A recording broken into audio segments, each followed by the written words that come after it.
Hello everyone, on today's episode of the 1 Year Life Challenge we're going to talk about resistance training and how to become the most resilient version of yourself.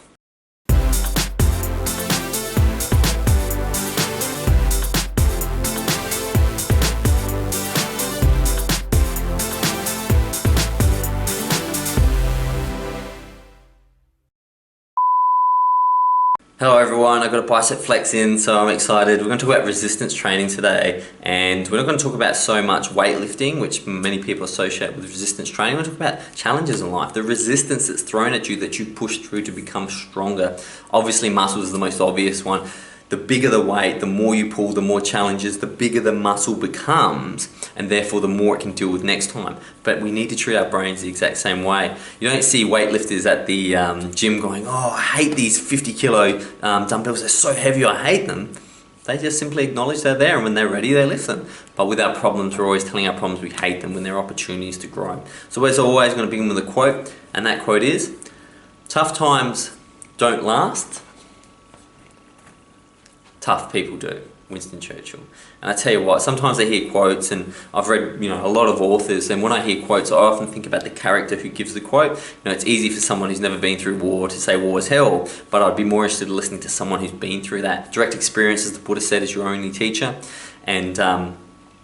And Winston Churchill, wow, he was in a situation where his entire country and empire that he believed in so much was at the cusp of being destroyed, and he stayed tough. He stayed tough. In fact, one of my favourite parts of Winston Churchill's speaking career was when he went to the United States to rally support for Britain.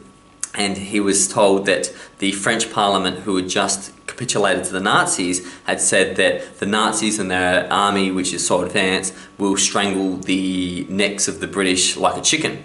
And Winston Churchill just said to them, some neck, some chicken. And he was like, bring it on. He was like, let the chips fall where they may, but I'm not going to back down. I'm a tough person. I know what I believe in. And that's really, some of the great things we can take from these souls. So this concept was illustrated to me by an incredible story told by a yogi once, which was regarding a caterpillar.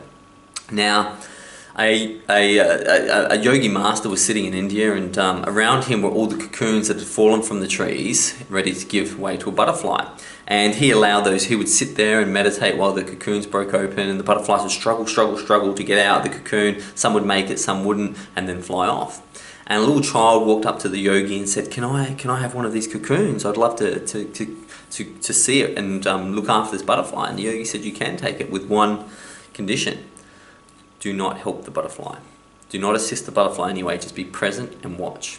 The kid said, yeah, no worries. So the kid took his little caterpillar cocoon home, and he noticed there was some movement, so he got all excited and he was watching it, and he noticed this butterfly struggling, trying to rip its cocoon, batting its wings as hard as it could, trying to rip at the cocoon. And the child couldn't help itself. The child opened up the cocoon and grabbed the butterfly and let it go, and the butterfly fell to the ground dead. The child went back to the master and explained what had happened, and the master explained that during the process of breaking out of the cocoon, the butterfly breaks its wings against the cocoon, and during that process the resistance of the cocoon builds the necessary muscles in the butterfly for it to fly. So the child, by reducing resistance and being an enabler, had killed the butterfly. And I see this all times in our lives when people are out there paving the way to health through good intentions, but really not allowing people to get through their own challenges and become better people. So how do we bring this into our life? Well, number one, the saying, do the easy things, live a difficult life. I think it was Jim Rohn who said, do the easy things, live a difficult life, do the difficult things, live an easy life. It's so true. The things you put away for tomorrow, the things you say you'll do another time, they're going to come and make your life difficult. And they sit there as thought concepts. Just do what's in front of you. Difficult is a thought. You can achieve anything in the moment. You can write a 10,000 page book, one word at a time. Number two, fundamentally appreciate that resistance leads to growth. If you want to grow, you must encounter resistance. The magic that happens outside your comfort zone is full of resistance.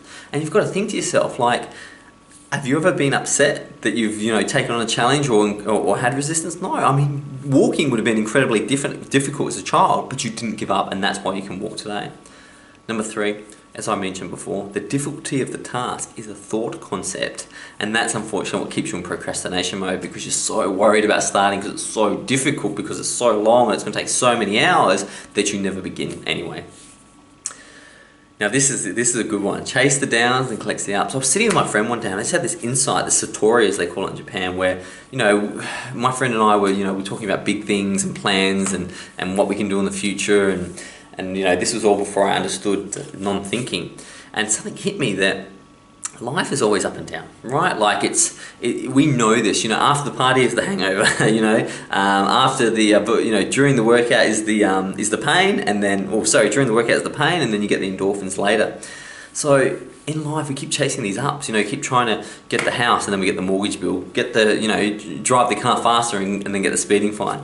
So I found that I had this insight that why don't we chase the downs? And what I meant by that was have a difficult life. Why don't we go to the gym? And that's our goal. Our goal is to destroy ourselves and make sure that we're absolutely exhausted at the end of it, and then wait for the natural up with the endorphins. Or, for example, save your money, and then and really sort of say no to yourself every once in a while, because you'll chase the up. The other tip, I love this saying: procrastination is resting before you're tired. Listen, you sleep, or hope you sleep. We've got a video on sleep, on REM sleep very soon. You're getting your 7 to 8 hours, I'm certain. And if you are, then there's no need for procrastination, because procrastination is resting before it's necessary and before you're tired. And if you're sleeping properly, you don't need to procrastinate. You can just get into it and then know that night you're going to have a great sleep. I can tell you that insomnia is terrible. I know I've laid up in bed thinking about work and problems. It's terrible. Nothing gets you to sleep better than a full active day where you're worn out and you get that refreshing sleep. Second to last, understand fully and deeply that nothing is too hard in the now. In the present moment, nothing is hard. I'm seamlessly grabbing air and breathing slowly through my mouth while flickering my tongue in my throat at, hundreds of times a minute in order to deliver this. That sounds pretty hard, but it's not, because I don't think about it, I just do it. Nothing is hard in the now. It's always hard in your thoughts of how long it will take or what it's going to take out of you. And finally, if a job's worth doing, it's worth doing poorly. Start poorly. The concept that it's going to be perfect and you have to have it perfect is ridiculous. My first videos, and you'll go back to the first video on mindfulness, they weren't perfect. The lighting wasn't perfect, the camera wasn't perfect, it wasn't perfect, but I had to start, because starting is what we got to this video now. Now we've busted through 200 days and every day gets a bit better, but I had to start poorly. Tough times don't last. Tough people do. That's something to think about. Ask yourself right now, if you are in trouble, if there's some distress, if there's some challenges, how is that resistance so that you can power through, and what sort of person will you be on the other side? Something to think about, and I can't wait to see you till tomorrow. Goodbye.